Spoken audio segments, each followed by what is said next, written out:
విజేతలతో ఒకరోజు 2024 UPSC ర్యాంకర్లతో June 8వ తారీఖున సుందరయ్య విజ్ఞాన కేంద్రంలో ఇంటరాక్ట్ అవ్వండి. సమయం morning 10 to 1. Good afternoon sir. Sir prelims మనకు సండే అయిపోయింది, last Sunday. So compare to this year last టైంతో పోల్చుకుంటే సార్ ఎలా ఉంది sir? So comparatively moderate to difficult, అంటే మరి కష్టంగా లేదు, ఈజీగానే లేదు, మధ్యస్థంగా ఉంది. కొన్ని సర్ప్రైజింగ్ క్వశ్చన్స్ ఉన్నాయి. అవును సార్. అజర్షన్ అండ్ రీజనింగ్ అనేది ఎక్స్టెండెడ్ అసర్షన్ రీజనింగ్గా మారింది.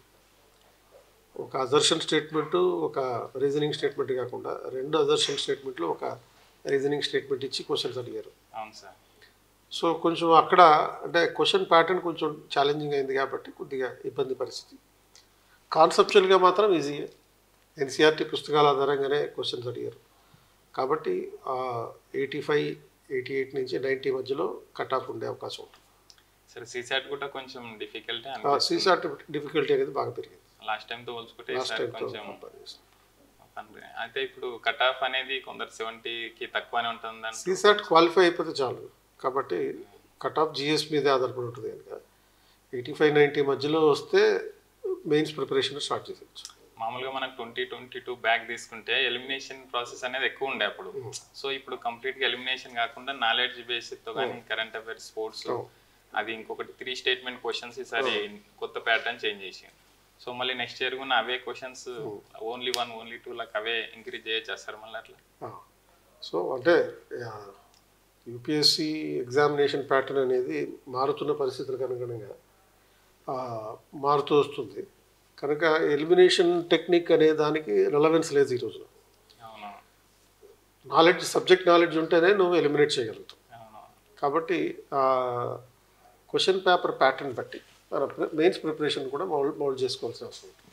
అదే అందరు అంటే రిజల్ట్స్ వరకు వెయిట్ చేయాలి, ఇంబడే స్టార్ట్ లేదు అంటే మీకు ఇమీడియట్గా స్టార్ట్ చేస్తేనే బెటర్. ఎందుకంటే మీరు జూన్ 1 నుంచి ఆగస్ట్ 20 మధ్యలో ప్రిపేర్ అయితే మనకున్న టైం ఎంత 80 రోజులు, 80 days ఉంది మనకి.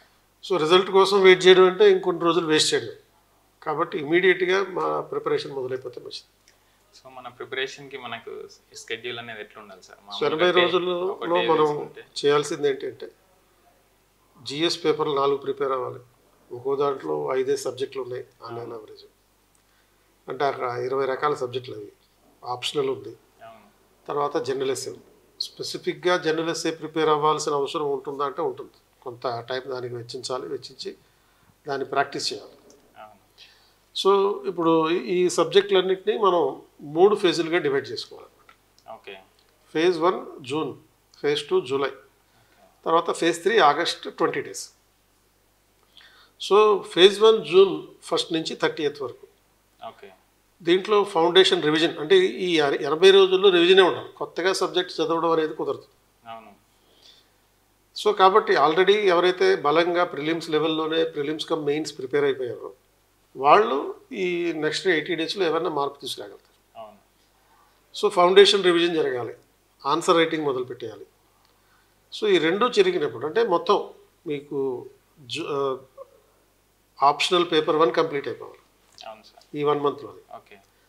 ఆ తర్వాత కుదిరితే ఏం చేయాలంటే ఆప్షనల్ పేపర్ 1లో కొన్ని యూనిట్లు, కొన్ని పేపర్ 2లో కొన్ని యూనిట్లు సైమల్టేనియస్గా చదవాలి. ఇప్పుడు ఒక 20 యూనిట్లు ఉన్నాయనుకోండి పేపర్ 1లోను పేపర్ 2లోను.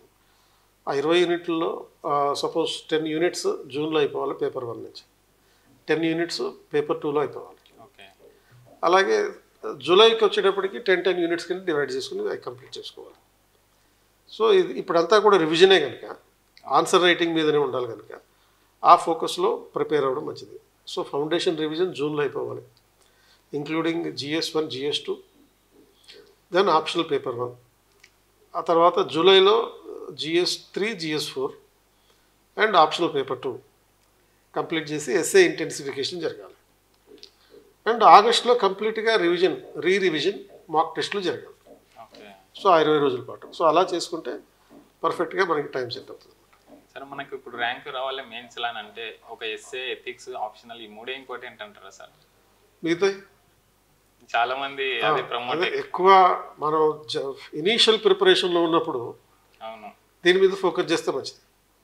ఇది ఎస్ఏ, ఆప్షనల్, ఆ తర్వాత ఎథిక్స్. బట్ ఇప్పుడు రివిజన్ కదా, ఈ రివిజన్ మోడ్లో మొత్తం ప్రతిదాన్ని రివిజన్ చేయాలి, ప్రతి మార్కు ఇంపార్టెంటే కదా. ఇంటర్నల్ సెక్యూరిటీ, ఆపరేషన్ సింధూర్ మీద ఫోకస్ చేస్తూ దాని ప్రిపరేషన్ ఉండాలి. డిజాస్టర్ మేనేజ్మెంట్, ఇవి నాన్ కోర్ ఏరియాస్. సో ఈ నాన్ కోర్ ఏరియాస్ నుంచి ఎక్కువ మార్కులు సంపాదించాలి యాక్చువల్లీ. ఇప్పుడు ఈ టెక్నిక్ అందరికీ తెలుసు కదా, మీరు చెప్తున్నప్పుడు ఇది ఆప్షనల్, తర్వాత ఇది అందరు చేస్తారు. ర్యాంక్ వచ్చేవాడు చేసే పని ఏంటంటే ఈ కోర్ ఏరియాస్ కాకుండా నాన్ కోర్ ఏరియాస్ మీద కూడా ఫోకస్ చేయడం. సో అప్పుడు ఇండియన్ సొసైటీ పేపర్ 1లో, తర్వాత వరల్డ్ హిస్టరీ 1 క్వశ్చన్ రావచ్చు, 1 or 2 క్వశ్చన్స్ రావచ్చు. ఆ తర్వాత పేపర్ 2కి వచ్చేటప్పటికి ఈ international relations and social justice, governance. Paper 3కి వచ్చేటప్పటికి internal security, disaster management. So ఇవి నాన్ కోర్ ఏరియాస్ అని అంటారు. సో ఈ నాన్ కోర్ ఏరియాస్ మీద ఫోకస్ చేసి ఎక్కువ మార్కులు సంపాదించే ప్రయత్నం కూడా చేయాలి, ఇంక్లూడింగ్ సైన్స్ అండ్ టెక్నాలజీ. ఇప్పుడు మనకు మనం ఎగ్జామినేషన్ టైం అప్పుడు సిచ్యువేషన్ తీసుకుంటే మనకు 6 hours రాయలేవు, అంటే 1 day, morning 3 hours, afternoon 3 hours. So మనకు అంత రాయాలంటే మనం ఈ ప్రిపరేషన్లో ఎలాంటి జాగ్రత్తలు తీసుకోవాలి? అంతసేపు రాయాలంటే ముందు ఫస్ట్ 6 గంటల పాటు కూర్చోగలగాలి. అవును, ఎందుకంటే మనకి స్థిరంగా 1 గంట కూర్చోవడం అనేది కుదరదు, బ్రేక్ కూడా ఉండదు మళ్ళీ 3 hours. సో కాబట్టి స్థిరంగా కూర్చోగలగాలంటే మనకి ఎనర్జీ ఉండాలి first. Physical strength, mental strength 2 ఉండాలి. కూర్చోవాలనే కోరిక మెంటల్ స్ట్రెంత్, కూర్చోగలిగేటటువంటి కెపాసిటీ ఫిజికల్ స్ట్రెంత్. కాబట్టి చదవడం మన మెంటల్ స్ట్రెంత్ని పెంచుతుంది. ఐఏఎస్ కొట్టాలనేటటువంటి లక్ష్యం మన మెంటల్ స్ట్రెంత్ని పెంచుతుంది. బట్ ఫిజికల్ స్ట్రెంత్ లేకపోతే తేడా వస్తుంది. కాబట్టి మనకి ఆ న్యూట్రిషియస్ ఫుడ్ అనేది కూడా ఇంపార్టెంట్. ఈ 80 రోజుల పాటు పూర్తిగా కేవలం పౌష్టికాహారం మాత్రమే ఫోకస్ చేయాలి. ఆ తర్వాత ఒక అరగంట ప్రతిరోజు, ఈ 80 రోజుల్లో కూడా ఒక అరగంట సేపు యోగా లాంటివి ప్రాక్టీస్ చేయాలి. అప్పుడు 6 గంటలు ఫిజికల్గా స్టామినా వస్తుంది అన్నమాట కూర్చోడానికి. ఈ మినిమం జాగ్రత్తలు ప్రిపరేషన్ ఎలాగ చేస్తారు అందరూ, ఈ మినిమం జాగ్రత్తలు కూడా తీసుకుంటే 6 గంటల సేపు కూర్చోగలిగి నువ్వు ఆన్సర్స్ రాయగలుగుతావు. సో ఇప్పుడు సపోజ్ పెన్ను విషయంలో కూడా కేర్ తీసుకోవాలి, మనం ఉపయోగించే పెన్ను విషయంలో కూడా. లేకపోతే అది వేళ్ళు పట్టేస్తాయి, సడన్గా మన రైటింగ్ ఆగిపోతుంది. మంచి నిద్రపోవాలి, ప్రతిరోజు కనీసం 6 గంటల పాటు నిద్రపోవాలి. నిద్రపోకపోతే మళ్ళీ ఆ రోజున ఎగ్జామ్ రోజున లేజినెస్ వస్తుంది, అండ్ ఆ లేజినెస్ వచ్చేటప్పటికి మనం సరిగ్గా పర్ఫామ్ చేయలేము. సో వీటన్నిటిని కూడా పరిగణలోకి తీసుకోవాలి. అంటే సబ్జెక్ట్ చదవడం ఎంత ఇంపార్టెంటో వీటిని హైజీనిక్ ఫ్యాక్టర్స్ అంటారు. సబ్జెక్ట్ అనేది మోటివేషన్ ఫ్యాక్టర్, మిగతా ఏమో హైజీనిక్ ఫ్యాక్టర్స్. ఈ హైజీనిక్ ఫ్యాక్టర్స్ని కూడా కీలకంగా ఉండాలి. అండ్ దీనికోసం ఏం చేయాలి, కనీసం వారానికి ఒక మాక్ టెస్ట్ రాయాలి. 2 పేపర్ల మాక్ టెస్ట్. అంటే 2 పేపర్ల మాక్ టెస్ట్ అంటే ప్రతి సండే లేకపోతే సాటర్డేనో 3 గంటలు పేపర్ 1, 3 గంటలు పేపర్ 2, ఈ టైప్లో రాసుకుంటూ వెళ్ళాలి. అప్పుడు ఆ అలవాటు అనేది పెరిగే అవకాశం ఉంది. మనకు ఆన్సర్ ప్రజెంటేషన్ అనేది ఎట్లా ఉంటే బెటర్ సార్? సో ఆన్సర్ ప్రజెంటేషన్లో మనం తీసుకోవాల్సిన జాగ్రత్తలు ఏంటంటే కొన్ని స్టెప్ వైజ్గా మన ఆన్సర్ ఉండాలి. స్టెప్ వైజ్ ఆన్సరింగ్ అంటే సపోజ్ స్టెప్ 1 ఏం చేయాలి, క్వశ్చన్ చదవడం, ఆ క్వశ్చన్ని అర్థం చేసుకోవడం, ఆ తర్వాత క్వశ్చన్లో ఉన్న డైరెక్టివ్ని అండర్లైన్ చేయడం. డైరెక్టివ్ అంటే question tag, discuss, examine, critical examine, ఇటువంటివి ఉంటాయి కదా, ఆ ఆస్పెక్ట్. ఆ తర్వాత 3వది ఏంటి, క్వశ్చన్ ఫోకస్ ఏంటో చూడటం. సో ఈ అంశాలన్నీ స్టెప్ 1. స్టెప్ 2లో ఏం చేయాలంటే రాయడం, మామూలుగా ఐబీసీ అప్రోచ్, అంటే ఇంట్రడక్షన్, బాడీ అండ్ కంక్లూజన్. ఇంట్రడక్షన్లో ఆ క్వశ్చన్కి సంబంధించిన ఒక డాటా పాయింట్ మెన్షన్ చేయండి. అంటే ఇప్పుడు suppose critically examine the role of self help groups in the empowerment of women in the rural areas అనే క్వశ్చన్ ఉంది. Examining the role of the self help groups in the empowerment of rural women. గ్రామీణ ప్రాంతాల్లో మహిళల సాధికారికతకి ఎస్హెచ్జిల పాత్రను నిర్వచించండి. డైరెక్ట్గా SHG role కాదు అడిగింది, SHG role in empowering the rural అనేది ఫోకస్. సో ఇక్కడ డేటా పాయింట్ ఏం పెట్టాలి, according to economic survey 22-23 there are 12 million self help groups in the country. So దేశంలో 12 మిలియన్ల సెల్ఫ్ హెల్ప్ గ్రూప్లు ఉన్నాయి. అది ఈవెన్ ఎన్ఆర్ఎల్ఎం ట్రాకర్ అని ఉంటుంది, ఆ ఎన్ఆర్ఎల్ఎం ట్రాకర్ ప్రకారం అని కూడా చెప్పచ్చు. అదేంటి అఫీషియల్ డేటా చెప్పడం, మన సొంత డేటా ప్రైవేట్ డేటా కాకుండా అఫీషియల్ డేటా పిఐబిలో వచ్చినాయి కానీ గవర్నమెంట్ వెబ్సైట్స్లో ఉన్నాయి కానీ గవర్నమెంట్ రిపోర్ట్స్ నీతి ఆయోగ్ రిపోర్ట్స్ లాంటివి కానీ అవి కోట్ చేయాలి according to NITI Aayog report అని చెప్పి మెన్షన్ చేయాలి. కోట్ చేసి 12 మిలియన్లు ఉన్నారు అని చెప్పినప్పుడు అది ఒక డేటా పాయింట్, అట్రాక్షన్ పాయింట్ అనమాట. అండ్ అలాగే మెయిన్ బాడీ రాసేటప్పుడు రోల్ గురించి రాసేటప్పుడు రీసెంట్గా ప్రైమ్ మినిస్టర్ మన్ కీ బాత్ అనే ప్రోగ్రాంలో చెప్తూ సంగారెడ్డిలో ఉమెన్ సెల్ఫ్ హెల్ప్ గ్రూపులు ఇది డ్రోన్ దీదీలు ఏర్పడ్డారు. సో డ్రోన్ దీదీలుగా వీళ్ళేంటి స్కై వారియర్స్గా వ్యవహరిస్తున్నారు. స్కై వారియర్స్గా ఉంటూ అగ్రికల్చర్ డెవలప్మెంట్కి కాంట్రిబ్యూట్ చేస్తున్నారు. అంటే they are carrying the agricultural activity through the drones. ఈ పదాలు ఉపయోగించాలి. అంటే రెండో రిక్వైర్మెంట్ ఏంటి, మెయిన్ బాడీకి వచ్చేటప్పటికి ఫస్ట్ ఇంట్రడక్షన్లో డేటా పాయింట్, రెండు బాడీలో ఆన్సర్స్ రాసేటప్పుడు keywords, specific keywords. Drone Didi ఒక కీవర్డ్, స్కై వారియర్స్ ఇంకో keyword. And they are contributing to the agriculture development content concept. And ఒక కంక్లూజన్లో వే ఫార్వర్డ్ చెప్పాలి. ఇంకా ఏం చేస్తే ఈ సెల్ఫ్ హెల్ప్ గ్రూప్ల పాత్రని మరింత బలోపేతం చేయొచ్చు, గవర్నమెంట్ ఏం చేయాలి అనేటటువంటి పాయింట్ని కంక్లూజన్లో చెప్పాలి. ఇదే స్ట్రక్చర్. సో బ్లైండ్గా గుర్తుపెట్టుకోవడం, ఇంట్రడక్షన్లో ఒక డేటా పాయింట్ ఉండాలి, మెయిన్ బాడీలో కీవర్డ్స్ ఉండాలి, కరెంట్ ఇష్యూస్ని ఎగ్జాంపుల్గా చెప్పాలి, కంక్లూజన్లో వే ఫార్వర్డ్. గవర్నమెంట్ ఆ వే ఫార్వర్డ్లో ఏముండాలి, గవర్నమెంట్ ఇంకేం చేస్తే బాగుంటుందని చెప్పడం. ఇది చేసామంటే ఆ 3 పాయింట్లు ఇప్పుడు చెప్పిన ఈ 3 పాయింట్లు కనుక ప్రజెంట్ చేయగలిగితే 3 మార్కులు ఎక్స్ట్రా వచ్చినట్టే మిగతా వాళ్ళకన్నా. సో అట్లా ఆన్సర్ ప్రజెంటేషన్ స్ట్రాటజీ. ఇది ఒక్క రోజులో అక్కడికక్కడ స్పాట్లో రాదు, 80 రోజుల పాటు రాస్తేనే వస్తుంది. సో ఎట్లా జిఎస్ చెప్పారు కాబట్టి ఒకసారి జనరల్ ఎస్సే కూడా ఒకసారి చెప్పండి sir. General essay. So general essay కూడా మోరార్లెస్ అంతే. జనరల్ ఎస్సేలో కూడా సేమ్ స్ట్రాటజీ. నీకు 2 ఎస్సేలు రాయాలి. 2 ఎస్సేలు అంటే ఏంటి, 1.5 అవర్ 1.5 అవర్ టైం ఉంది. అయితే ఒక ఎస్సే రాయడానికి half an hour time only planning and strategising కోసం మాత్రం పెట్టుకోవాలి. సో అసలు క్వశ్చన్ చదివి ఫస్ట్ సెలెక్షన్ 1-2 మినిట్స్లో క్వశ్చన్ సెలెక్ట్ చేసుకో, సెక్షన్ ఏలో ఏం రాయాలి. తర్వాత ఒక 3-4 మినిట్స్ క్వశ్చన్ని చదివి ప్రాపర్గా అర్థం చేసుకోవడానికి ప్రయత్నించాలి. తర్వాత ఒక 20 మినిట్స్ పాటు అసలు ఏం రాయాలి ఎస్సేలు, డైమెన్షన్స్. సో మల్టీ డైమెన్షనల్గా ఎస్సే ఉండాలి. సో ఈ మల్టీ డైమెన్షనల్ ఎస్సే అంటే ఏంటి, సింపుల్గా చెప్పాలంటే మన జిఎస్ డైమెన్షన్స్ అని చెప్పడం. ఫస్ట్ యాక్చువల్ ఆన్సర్ రాయడానికి వచ్చినప్పుడు 1 అవర్లో అయిపోతుంది ఈ ప్లానింగ్ చేసుకుంటే. సో ఇంట్రడక్షన్లో historical background, or otherwise you can also start with a quotation. Quotation ఏది గుర్తు రాకపోతే current issue related to that, ఆ కాన్సెప్ట్కి సంబంధించిన, ఆ క్వశ్చన్కి సంబంధించిన సమకాలీన అంశం ఏదైనా.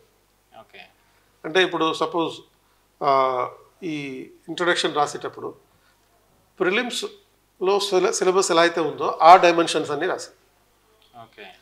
Introduction current event, current affairs first unit. Main బాడీకి వచ్చేటప్పటికి historical background of the issue, history second unit, geographical perspective, political perspective, తర్వాత governance perspective, economic perspective, scientific and technological perspective, ఇలా డైమెన్షన్స్ని మెన్షన్ చేసుకుంటున్నారు. సో ఇప్పుడు సపోజ్ లెఫ్ట్ వింగ్ ఎక్స్ట్రీమిజం అనేది అంటే naxalism. ఆ నక్సలిజం మీద మీకు సెక్యూరిటీ, ఇంటర్నల్ సెక్యూరిటీలో క్వశ్చన్ రావచ్చు, గవర్నెన్స్లో అడగచ్చు, ఎథిక్స్లో ఉండొచ్చు, ఆర్ ఎస్ఏలో కూడా ఉండొచ్చు. సో ఎస్ఏలో దీనికి సంబంధించి అంటే లెఫ్ట్ వింగ్ ఎక్స్ట్రీమిజం, నక్సలిజంకి సంబంధించి ఇన్ని డైమెన్షన్స్ చూపించాలి.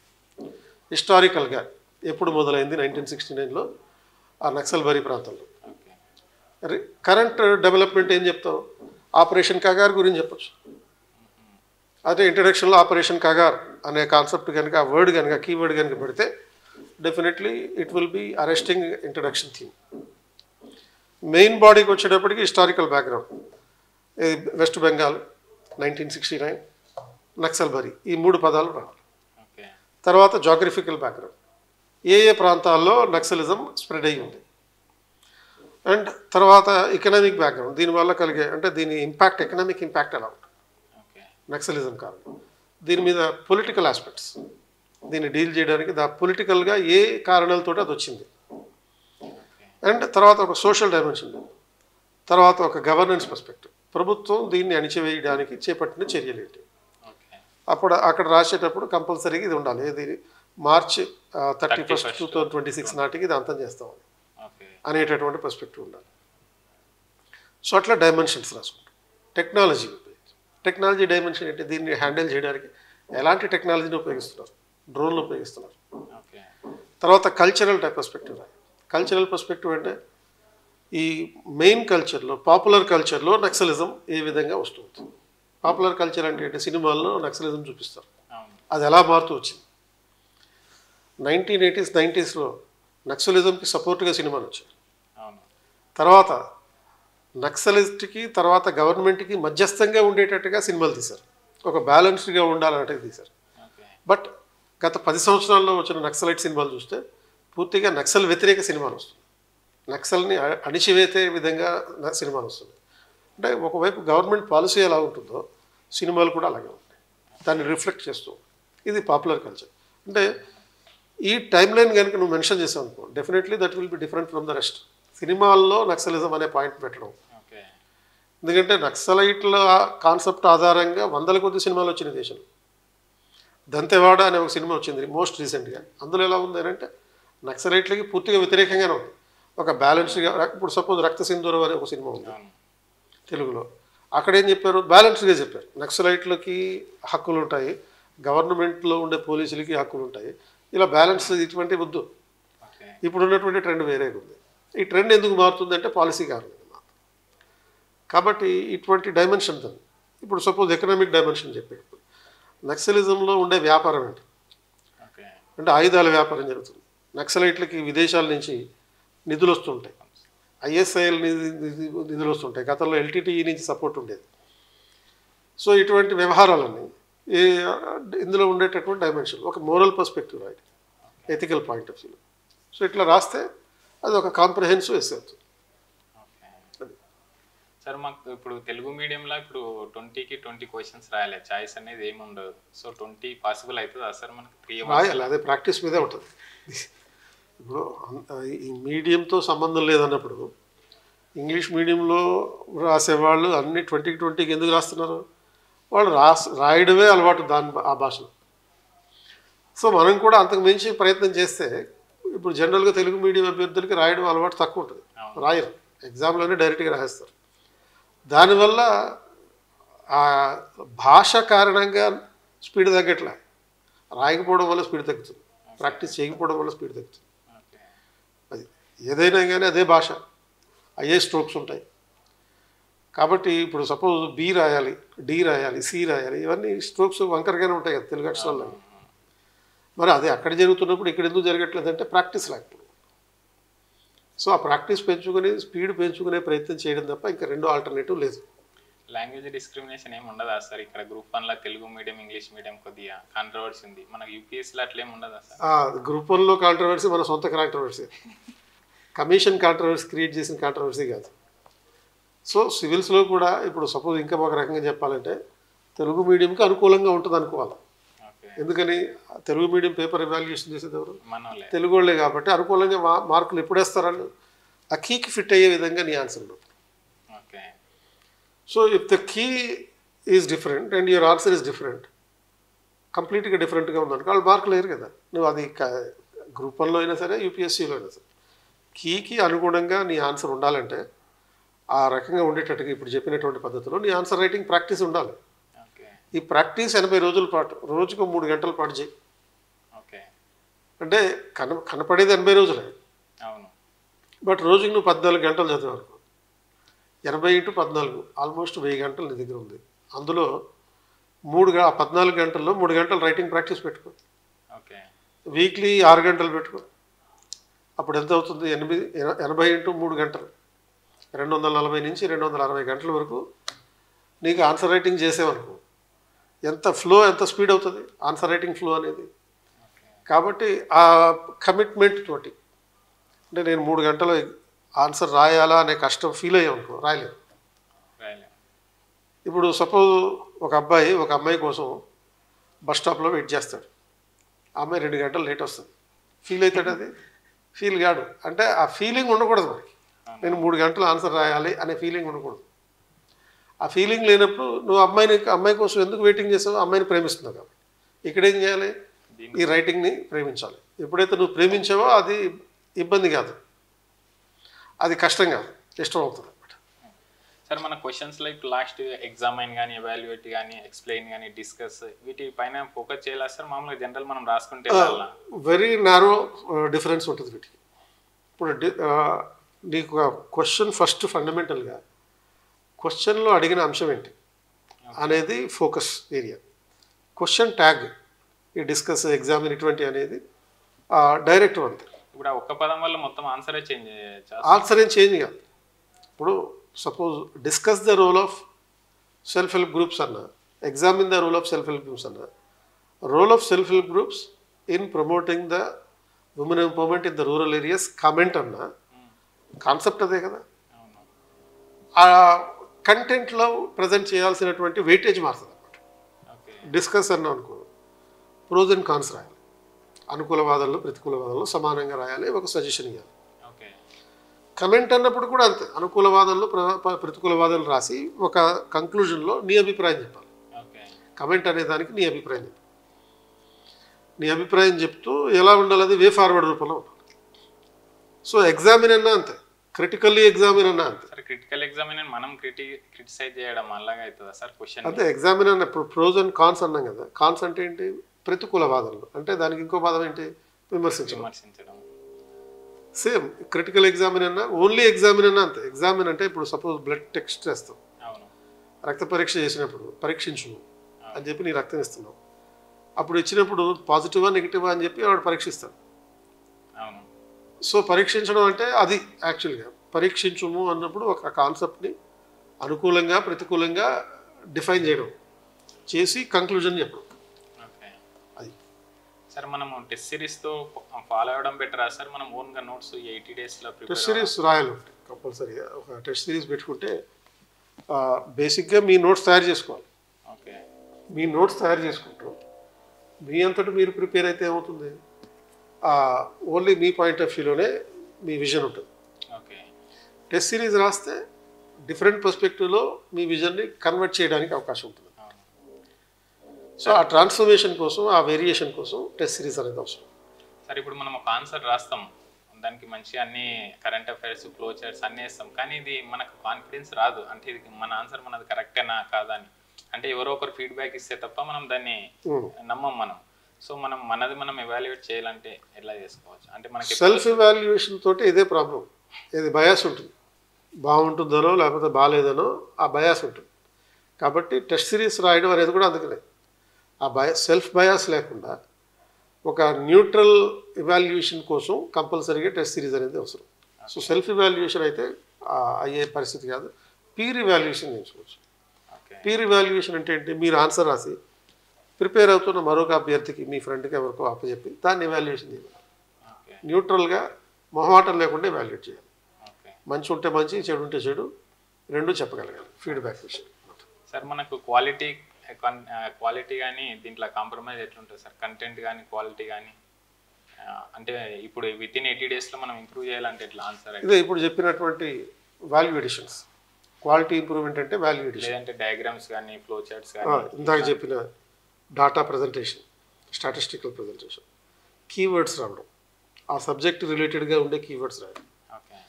అంటే ఇప్పుడు సోషియాలజీకి సంబంధించిన, సోషల్ ఇష్యూస్కి సంబంధించిన ఆన్సర్ రాస్తున్నాం అనుకో, ఆ సోషలాజికల్ టెర్మినాలజీ ప్రయోగించాలి.